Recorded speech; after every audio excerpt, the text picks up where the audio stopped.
Nós estamos vivendo em uma simulação? Não sei, eu vou ver o vídeo agora. Beleza, gente, como é que vocês estão? Já larga o like no meu vídeo, vou largar o like pro mano, se inscreva no meu canal, tô me inscrevendo no canal aqui do mano do Ciência todo dia. Vamos lá ver se nós estamos vivendo uma simulação, né? Quem sabe me convence. Viver é uma experiência muito esquisita. A gente nasce meio que sem saber nada. E nós gritamos, choramos, até perceber que não adianta. E aí depois nós aprendemos a falar, a andar, a comer, a brincar. E então chega um belo dia, para algumas pessoas na infância, em que nós perguntamos por que eu existo? Por quê? Ou ainda, de onde eu vim? Essas são questões inevitavelmente vagas. Talvez elas até pareçam sem sentido em um primeiro momento. Mas elas são perguntas muito difíceis de responder. E mais difíceis ainda de aceitar que nós não temos uma resposta definitiva. Nós queremos respostas, explicações, nós queremos saber de tudo sobre tudo. Mas nós estamos sempre descobrindo que nós sabemos cada vez menos. Essa dúvida já fez com que as pessoas se perguntassem sobre a própria natureza da nossa realidade. Beleza. Ou seja, será que essa vida que vivemos é mesmo real ou ela é apenas um sonho? Talvez eu vou acordar daqui a pouco e descobrir que esse vídeo inteiro foi apenas um sonho. Ou quem sabe uma ilusão psicodélica. Ou até mesmo uma simulação computacional. Essas ideias estão muito presentes no nosso imaginário coletivo. Nós temos obras ficcionais populares só sobre isso, como o filme Matrix.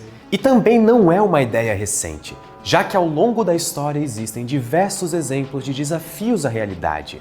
Isso é, de pessoas que colocaram em xeque o que é ou não é real. Um caso conhecido é o gênio maligno de Descartes, proposto em 1641. A ideia dele é que existe uma criatura maligna que coloca todos os seus esforços para me enganar sobre o que é real. E para isso, esse ser cheio de poderes faz armadilhas que criam ilusões sobre a realidade. Isso inclui os nossos sentidos sobre o mundo.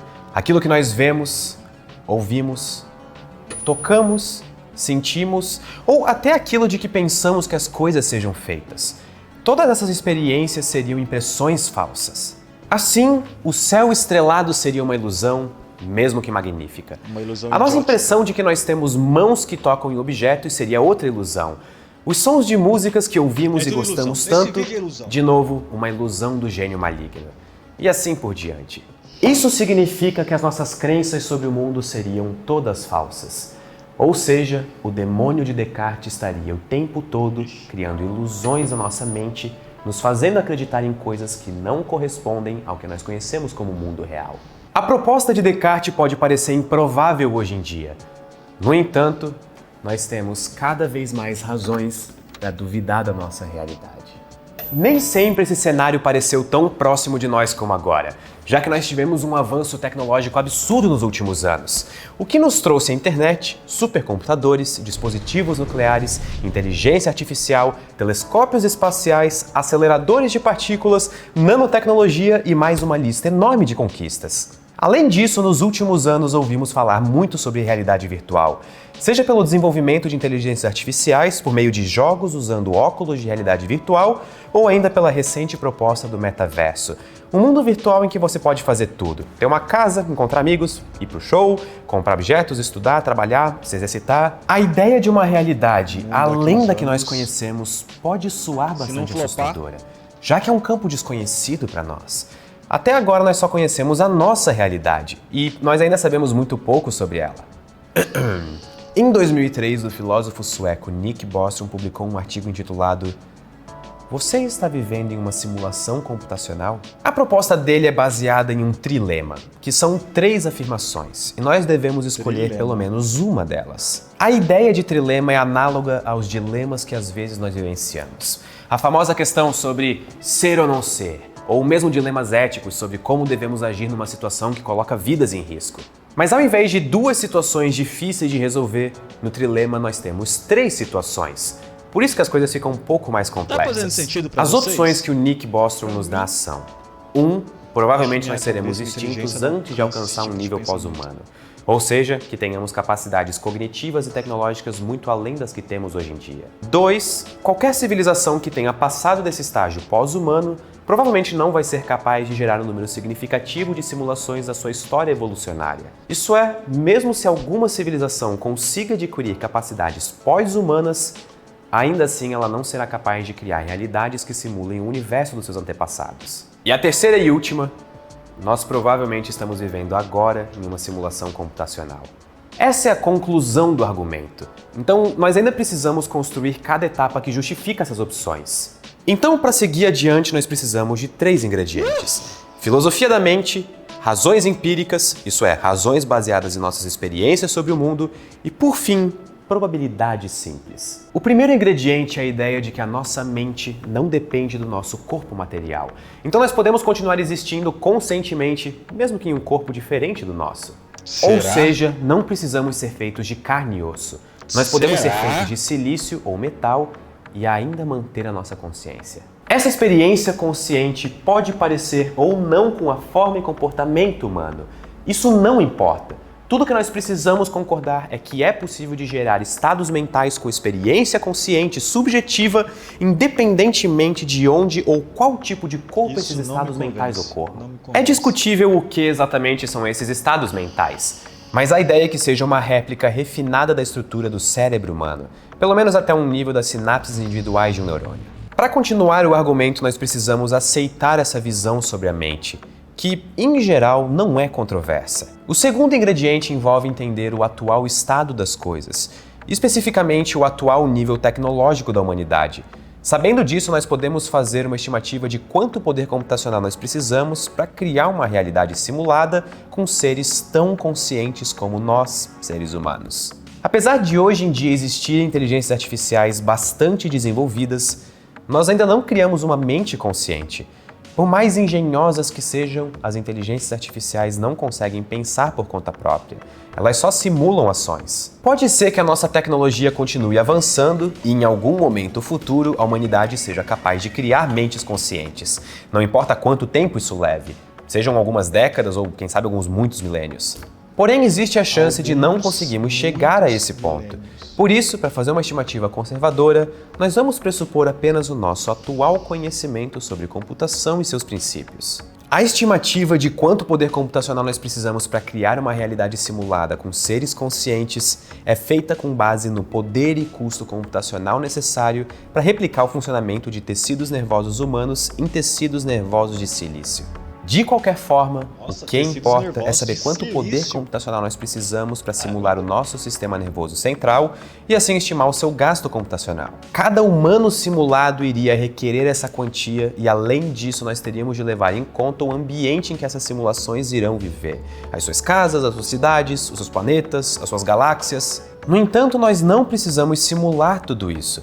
Basta fazer algo bom o suficiente para enganar os humanos simulados para que eles não reparem em nada suspeito. E isso é exatamente a mesma ideia dos jogos que nós jogamos hoje em dia. Alguns ambientes não são renderizados até que você entre neles, e isso economiza poder computacional. Nós poderíamos então pensar que talvez cientistas simulados iriam descobrir alguma falha ao fazer observações por microscópios ou quem sabe outras ferramentas. Mas vale lembrar que nós usamos o microscópio justamente para observar aquilo que não podemos ver a olho nu. Então bastaria que os criadores da simulação computacional preenchessem aquele espaço de visão com o que fosse mais conveniente para enganar os cientistas. Na verdade, o controle da civilização base sobre a civilização simulada seria enorme. Eles poderiam mudar até mesmo os pensamentos dos seus humanos simulados, ou ainda implantar memórias, ou até mesmo resetar o mundo para alguns minutos atrás. Os cenários são esses. 1. Se ninguém na simulação perceber nada suspeito, nós não temos nada para nos preocupar. 2. Se alguém estiver próximo a descobrir ou presenciar alguma anomalia na simulação, é possível editar as crenças da pessoa, voltar o tempo no mundo virtual para antes da anomalia, ou ainda, na pior das hipóteses, simplesmente apagar aquele mundo. Nick Bostrom diz que o custo para criar uma simulação realística da história da humanidade seria algo em torno de 10 elevado a 33 a 10 elevado a 36 operações por segundo para cada cérebro humano simulado. E ele também diz que o poder computacional concentrado de um computador com a massa do nosso planeta é de 10 elevado a 42 operações por segundo. Assumindo apenas o que se sabe sobre computação e nanotecnologia hoje em dia. Ou seja, usando a tecnologia atual para fazer estimativas da tecnologia futura, parece razoável supor que seja possível executar uma realidade simulada no futuro. Já que se nós conseguimos um computador com massa planetária para cada humano simulado, então iria até mesmo sobrar poder computacional, já que são necessárias 10 elevado a 36 operações por segundo para cada mente consciente e cada computador conseguiria realizar 10 elevado a 42 operações por segundo. Isso é 1 milhão de vezes o poder computacional necessário para simular cada mente. Isso significa que essas estimativas estão com bastante margem para erro. Daí nós podemos concluir que civilizações futuras terão poder computacional suficiente para criar simulações dos seus ancestrais. Loucura, Mas gente. pode ser que nem toda civilização avançada tenha interesse em criar esses mundos simulando seus ancestrais. Talvez nós não sejamos tão interessantes assim. Mas hoje em dia, muitas pessoas fariam uma realidade simulada dos seus ancestrais se pudessem. Imagina poder estudar o desenvolvimento das civilizações da história, podendo simular elas diretamente e vendo como elas se comportam. Pra quê? Mas nós não temos recursos para isso ainda. A parte central do argumento da simulação consiste em reunir os dois ingredientes que eu falei até agora no terceiro ingrediente, a probabilidade. Ou seja, considerando que consciência é independente do corpo e que existe a possibilidade de criar uma realidade simulada com seres conscientes no futuro, então é possível estimar o número de seres conscientes que vivem numa simulação. E nós até temos uma fórmula para isso. Os fatores levados em conta são o número de civilizações que chegarão no nível pós-humano, a quantidade de simulações de ancestrais que essas civilizações pós-humanas vão criar e o número de seres que tenham vivido numa civilização como a nossa antes de atingir o nível pós-humano. Só um aviso, os próximos segundos do vídeo vão conter um pouco de matemática, mas não se assustem porque o resultado é realmente importante. Já que talvez nem toda civilização pós-humana tenha interesse em criar realidades simuladas, nós vamos considerar que F1 é o número de civilizações pós-humanas interessadas em criar simulações dos seus ancestrais e N1 é o número de simulações ancestrais de fato criadas pelas civilizações interessadas. Assim nós podemos trocar N por N1 vezes F1. E com isso a fórmula toma essa aparência. Ok, a matemática acabou. Vocês podem voltar a respirar. Como o fator N1 seria enorme, já que uma civilização pós-humana teria poderes computacionais muito além do que nós podemos imaginar hoje, então nós podemos concluir 3 possíveis resultados para a equação. 1. A fração de civilizações humanas que sobrevivem para alcançar o nível pós-humano será próxima de 0. 2. As civilizações pós-humanas terão interesse próximo de 0 de fazer simulações computacionais dos seus ancestrais. 3. A fração de seres com experiências humanas que vivem numa simulação terá uma probabilidade perto de 1. E isso significa que se as duas primeiras opções forem de fato improváveis, então, muito provavelmente, nós já vivemos numa simulação. E o pior, mesmo que não estivéssemos em uma simulação, nós não teríamos como ter a certeza se nós somos a civilização base ou se nós já somos uma simulação computacional. Então, considerando essas estimativas e seus resultados probabilísticos, se nós fôssemos fazer uma aposta, tipo um bolão da realidade, seria muito mais sensato de apostar que nós estamos de fato numa simulação do que o contrário. Calma, nós vamos voltar ao trilema lá do começo do vídeo. A primeira opção diz que a humanidade provavelmente não irá alcançar o nível pós-humano. Isso não significa que nós vamos ser extintos em breve. Significa apenas um colapso da civilização tecnológica.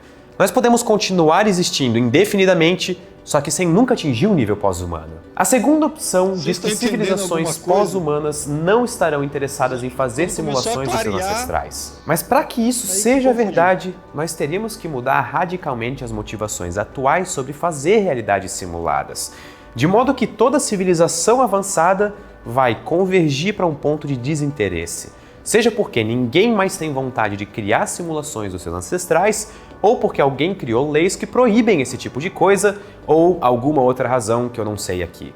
Ou seja, no cenário hipotético da segunda opção, nós teríamos uma civilização bastante diferente da que nós temos hoje, em termos até mesmo sociais e econômicos, o que pode parecer uma opção desejável para muitos. Agora, a terceira e última opção é a mais curiosa. Nós estamos vivendo numa simulação. Dentro desse cenário, nós estaríamos em um nível de realidade inferior ao nível fundamental da realidade, que seria a realidade dos humanos biológicos em estágio pós-humano. E agora as coisas podem ficar ainda mais estranhas, porque as civilizações simuladas poderiam criar suas próprias realidades simuladas, gerando uma série de níveis de realidade, cada vez menos fundamental e mais distante da sua origem. Seria como se a civilização base tivesse criado uma segunda realidade simulada. E aí essa segunda realidade cria uma terceira, que por sua vez cria uma quarta realidade. E por aí a coisa pode ir bem longe. Nós teríamos muitos níveis de realidade, sendo apenas uma delas uma realidade não simulada, que é a da civilização base. A gente não tem Um ponto internet importante direito. é que se o custo para uma civilização simulada Fazer criar outra simulações. civilização simulada for Simulação da muito alto, simulação. então a civilização base deveria desligar sua simulação assim que os simulados estivessem prestes a criar os seus próprios simulados. Faz Agora, sentido. caso a gente, nesse momento, esteja vivendo numa simulação e nós consigamos desenvolver a nossa tecnologia a ponto de criar realidades simuladas com os nossos ancestrais, então nós teremos evidências contra as duas primeiras opções do trilema. Ou seja, primeiro nós não estaremos extintos antes de atingir o nível pós-humano. E segundo, nós seríamos uma civilização pós-humana executando realidades simuladas da nossa própria história evolutiva. Isso significa que nem a primeira e nem a segunda opção do trilema é verdadeira. E por consequência, nós deveríamos aceitar a última, que é a opção de que nós já vivemos em uma simulação Nós computacional. vivemos numa Ainda um simulação. outro cenário possível Só seria uma aceitem. realidade simulada de apenas algumas pessoas, ao invés de simular todos os nossos ancestrais. Isso seria mais barato porque nós precisaríamos simular menos mentes conscientes e, por consequência, menos gasto computacional. O lado estranho disso é que Brasil, acho que funciona existiriam assim mesmo. pessoas sombras, ou seja, criaturas que seriam feitas apenas para simular o comportamento humano, mas sem consciência alguma. Basta que elas sejam capazes de enganar os humanos conscientes simulados. E você poderia estar rodeado dessas pessoas e você não conseguiria dizer a diferença. Mas Você calma, viu, tem um monte de isso é uma gente assim. hipótese em cima de simulado. outra hipótese. Hoje em dia, nós nem mesmo sabemos se é possível, de fato, reproduzir o comportamento humano sem ser humano. Esse é o famoso teste de Turing, inclusive. Bom, resumindo, ou muito provavelmente nós não chegaremos ao nível pós-humano no futuro, ou se chegarmos, nós não criaremos simulações dos nossos ancestrais. Ou se nada disso for o caso, então nós já estamos quente, vivendo já. numa simulação. Supondo que de fato nós estejamos vivendo numa simulação e que nós não conseguimos diferenciá-la de uma realidade fundamental, que diferença isso realmente faz em nossas vidas?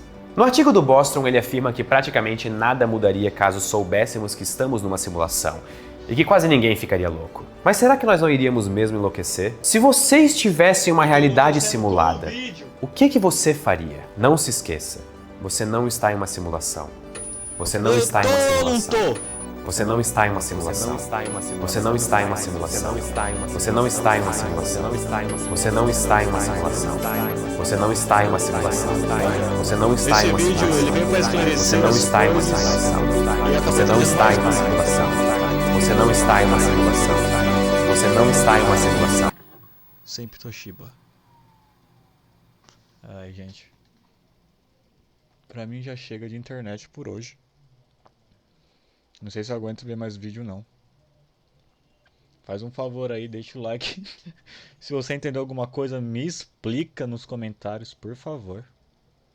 Te vejo no próximo vídeo.